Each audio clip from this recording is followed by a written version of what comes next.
Good day. It is the 21st of September 2022, and pretty memorable things happening in the last 24 hours. I made a video yesterday saying that I was going to make a short video today, but it's probably not going to turn out very short. It was going to be about the collapse of Germany.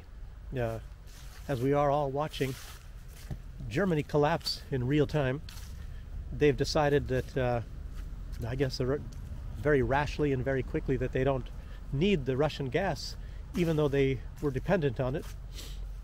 That doesn't make sense, but that's what they decided.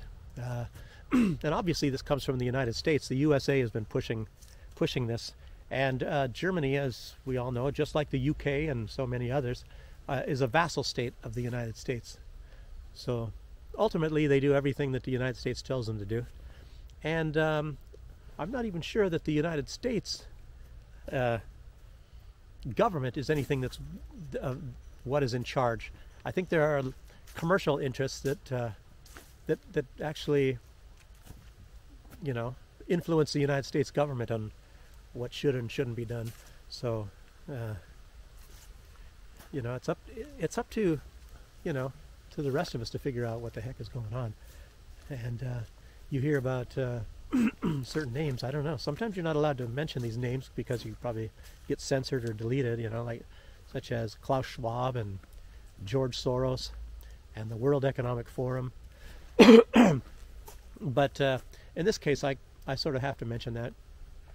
All of this that's going on now, as most everybody that has been really following news and doesn't have the wool pulled over their eyes, they know that it's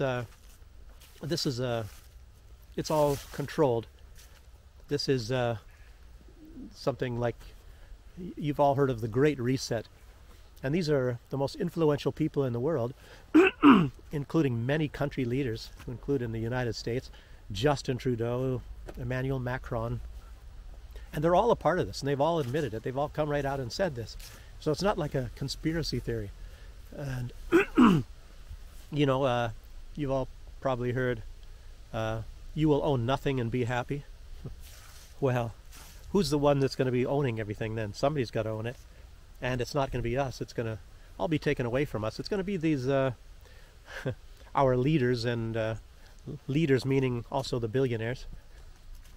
So, and being happy, I don't know about that. So, but anyway, and another thing is they were going to have well, they're still going to have the referendum, I believe, in the between the 23rd of September to the 27th. These so-called breakaway republics in Ukraine, and this comes about because of the failure to implement the Minsk agreements. Of course, these were agreements brokered between Russia and Germany and France and, of course, Ukraine, and they agreed to give these breakaway republics, the two at that time, which was Lugansk and Donetsk, to let them have some autonomy within Ukraine. And Russia, of course, needs more territory, like they need a hole in the head. So they don't necessarily want this, but there's so many peoples that surround Russia, and even some that don't surround Russia. They want to be a part of Russia because they want the protection of Russia, and because otherwise there's nobody else that has any kind of power to protect them against NATO. And right now they want to rush this referendum to get under the umbrella of Russia, and well, we'll see how the referendum goes. The West is calling it sham referendums, but I guess the presidency, the election that led to the presidency of Joe Biden, wasn't a sham. Yes, as you all know, Joe Biden, according to the vote, is the most popular president in the history of the United States, even though he can only get around 10 people to go to any of his rallies. And at that time, Trump was getting, in the same towns, he was getting 10,000 people. and Biden got 10 people, but yet they all voted for Biden. So, and I think there's even places that got over 100% of the vote cast for Joe Biden. I think that was on the news. You know, you can find that out yourself. But, and I'm not saying I love Trump, but he's just the best that they've had so far. You know, for at least the past short while. But as I said, what I was going to mention here is the collapse of Germany. You know, Germany can stave off a collapse very, very, very easily by just turning on Nord Stream 2. I was saying that in videos weeks ago, and of course Putin just said that yesterday. It's not that I know more than Putin, that I know that better than Putin, but it's pretty obvious. It's a working pipeline. All the turbines are good. You turn that baby on, you can have all the gas and the oil that, well, the gas that you need for a long time, for throughout the summer, or throughout the winter, summer. But of course, Ukraine has plenty of gas and plenty of oil. It's sort of like they saw this coming. Can't understand how that would be, but they did. And Germany, you would think, saw this coming.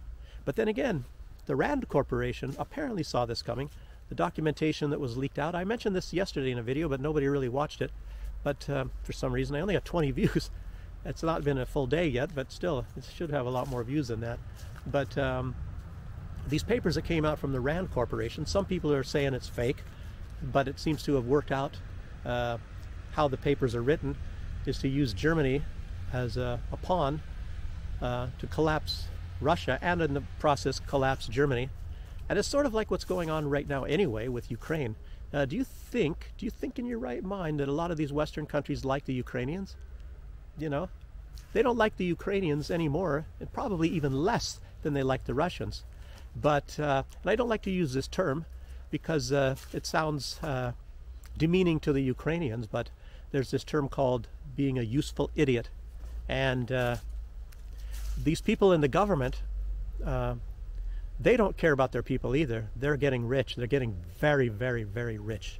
As you see, there's people that were practically poor before 2014, and now they're nearly billionaires in US dollars living in the United States. These are, you know, people that were in the government of Ukraine. I think it was Yatsenyuk, and that was the one slated to be the leader of the Ukraine by Victoria Nuland, if you remember the tapes, when they said they are going to decide to put him in as the leader. That was the United States saying that before the United States overthrew the democratically elected government of Ukraine in 2014.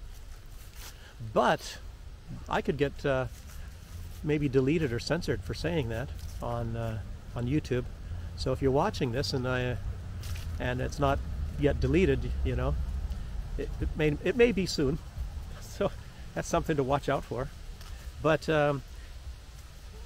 anyway, aside from all of that, the big news is that Russia has called a mobilization of their troops. Not against Ukraine. They've made that clear. It is not against Ukraine or the Ukrainians, but it is against the collective West that is using, as I sort of just said, using Ukraine as, they might say, cannon fodder or useful idiots to go after Russia. And they'll be more than happy if they kill off all the Ukrainians as well. So that's what that's all about. The West hates Slavic peoples. And for some odd reason, that's in the DNA, and it goes way back. Like I said, I was saying originally in one of my videos that it was like about 1205, but it goes back much further than that. It goes, I think, back to like something, the year 987. It was the beginning of the Nordmark, and then they had the there's another, even though it's called the Nordmark, which means northern march in English, there was a march that was further north, and I can't remember the name of that. You know, has nothing to do with being north. So, but they had a lot of these marches, and these marches were intended to keep the Slavic people out of Europe. So they've had a dislike or hatred of Slavic peoples for a long, long time. And so, like I said, it goes back centuries. You know, so this is just, it's nothing new. But when Russia mobilizes, and maybe you can expect some action coming from NATO. Of course, there will be even a bigger buildup of NATO troops on the border. The United States has already sent, very quietly, over the past month or so, maybe 2 months, 10,000 U.S. troops into Poland. And that's not announced anywhere because it was kind of a slow buildup. And I believe they've probably been building up also in the Baltic states, not just the U.S., but the NATO countries. And if you're not living in a country where the news is censored, there are videos out where they have British soldiers in the Ukraine fighting against the Russians, American soldiers. And then if you think that these are just mercenaries, guess again. I was in the military. I had 7 years, and let me just tell you that even though these people may look like mercenaries, don't believe it, because a lot of them are already there, and the United States has admitted that the soldiers operating the HIMARS are NATO troops, and that's not even a secret. And Ukraine didn't have so many people. They lost over 100,000 already in this battle. That's quite a bit of troops. They had on the Donbass, in that region, they had around 200,000 at the time, at the beginning of these hostilities, and they had, you know, they're always bragging about having a 1 million-man army, but I don't think they've ever had that, according to all experts. I think at about that time, some people saying they had about 750 to 780,000 soldiers, which is huge. Belarus, the country I'm living in right now, they only have 60,000 for the entire country. And Ukraine, so you have to ask yourself, why did they need such a huge military? And then that comes up again when you talk about the Minsk Accords that was agreed upon. Petro Poroshenko admitted that they never intended on implementing the Accords, the Minsk Accords, which was also co-signed, so to speak, by France and Germany, and nothing was ever implemented on the Ukrainian side. And Petro Poroshenko has admitted that they never intended on implementing that, giving special status to the breakaway republics, and that they will remain into Ukraine. They kept on shelling them. They shelled them. They were bombing them constantly. And I guess by the time of February 24th, over 14,000 innocent civilians had lost their lives from the shelling, constant shelling from West Ukraine. And but as I said, Poroshenko said they never intended on implementing these accords, but they were instead building a military with the help of NATO for a time when they're going to attack these republics as well as Russia and start a war. And they were building up to this war up until 24th, and they were in 24th of February when Russia started this special military operation, and they were intensifying their attacks on the civilians. And these breakaway republics, supposedly, they pleaded with Russia to intervene, and Russia accommodated. All the Russian government was all in favor, all opposition parties, everyone is in favor of this, because they saw what was happening to these people, and they especially targeted children, you know, and they've even admitted that. It's you know, it's in the documentation. You know, all of these things that I'm telling you, you shouldn't even believe me. You should go find out for yourself, and that's the way it always, you know, should be.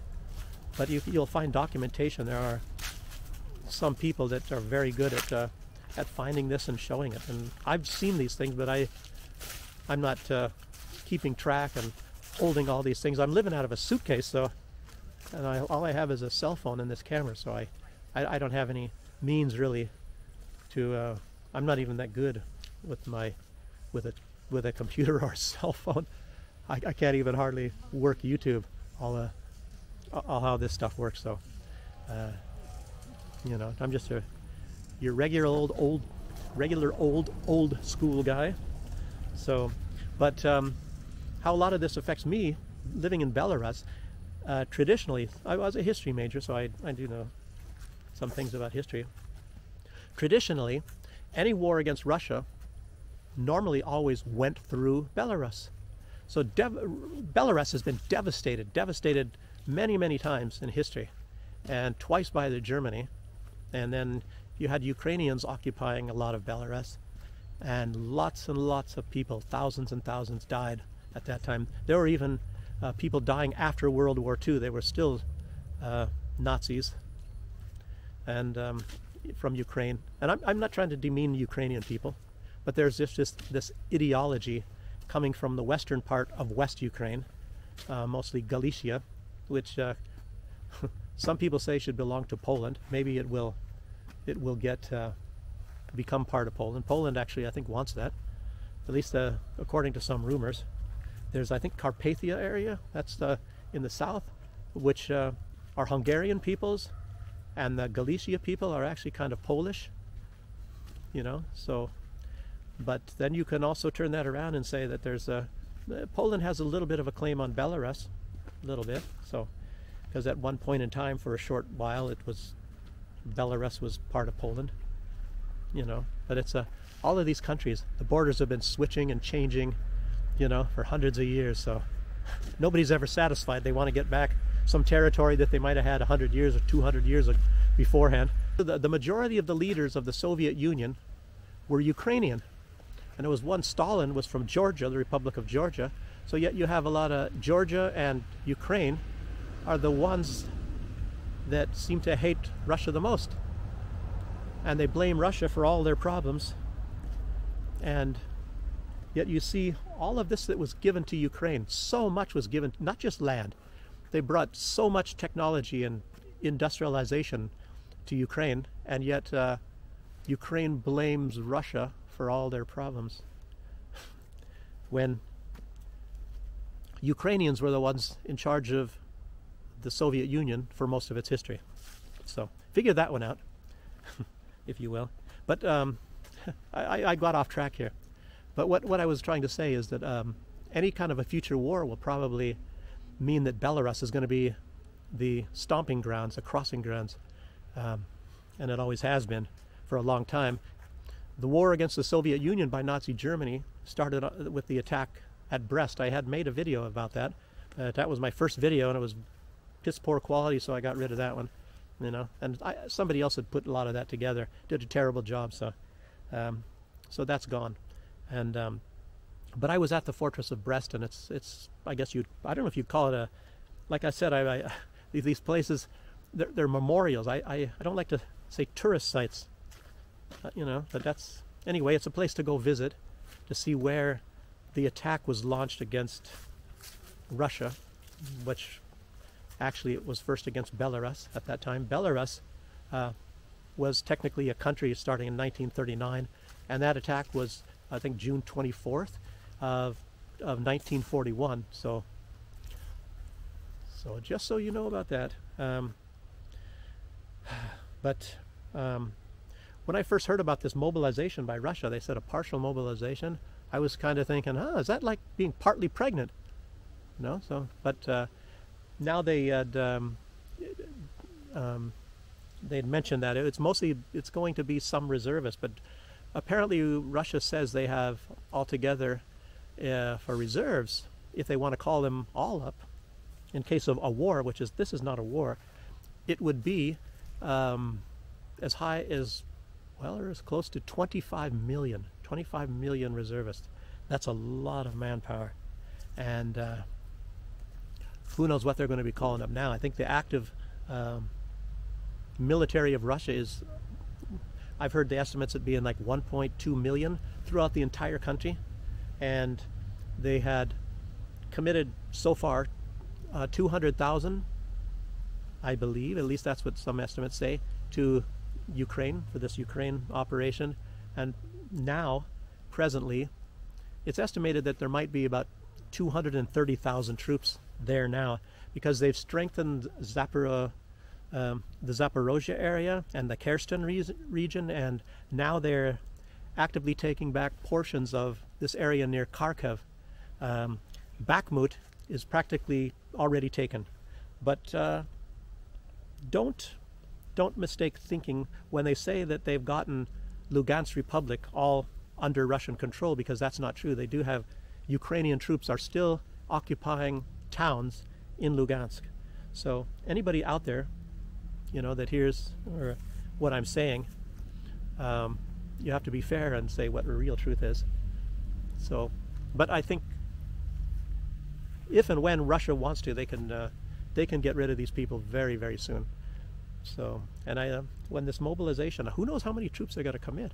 I was thinking they're going to commit like some hundreds of thousands, but what Putin has mentioned, and Shoigu, the Minister of Defense, they said that they just need to strengthen these areas, because when they take over more areas, they need to leave a certain strength there. And what obviously happened in the Kharkiv region, they were too thin, because it wasn't really, I don't think it was a feint when they were fighting in Kherson, because Ukraine lost over 4,000 men there.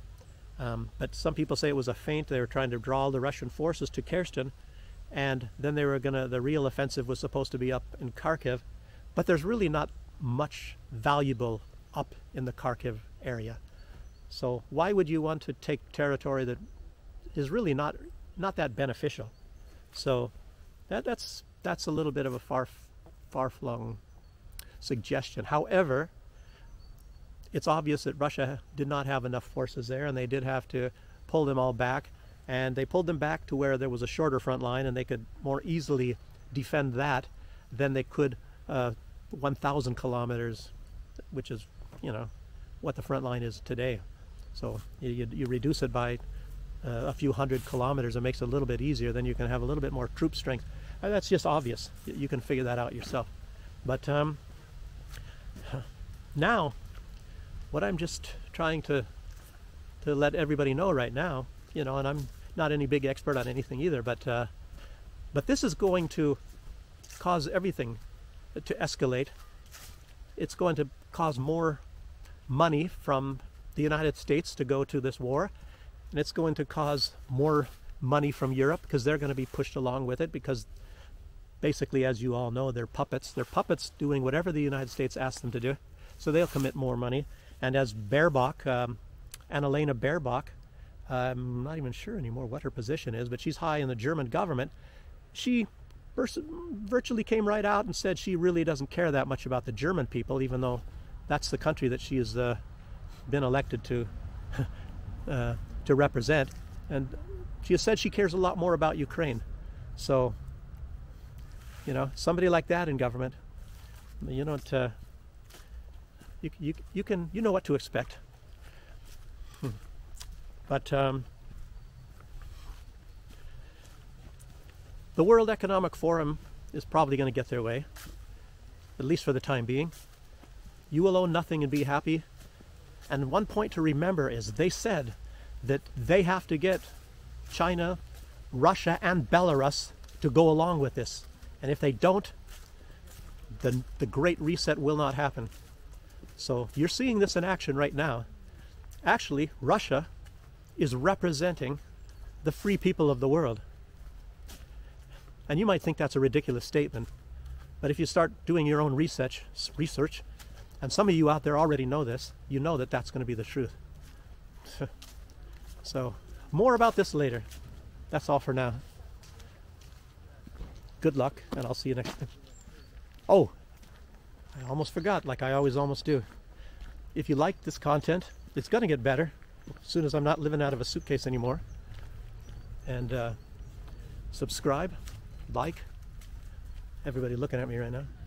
Like and subscribe, and just to let me know. And if you can give me a comment if you know anything I don't know, or if you have anything contrary to say what I'm saying, and there's going to be a lot of those people. I think somebody wrote I was on the wrong side of history, and I don't know that history had different sides. You know, is there a right, is there a wrong, is there a up and down? So, the wrong side of history. Remember, history is something that happened in the past. So how can I be on the wrong side of history in the present or the future? I don't know, figure that one out. So, hope to hear from all of you, and be safe. Watch your money, because you might just lose it. A lot of people are out to get your money. And thanks again. I'll see you next time.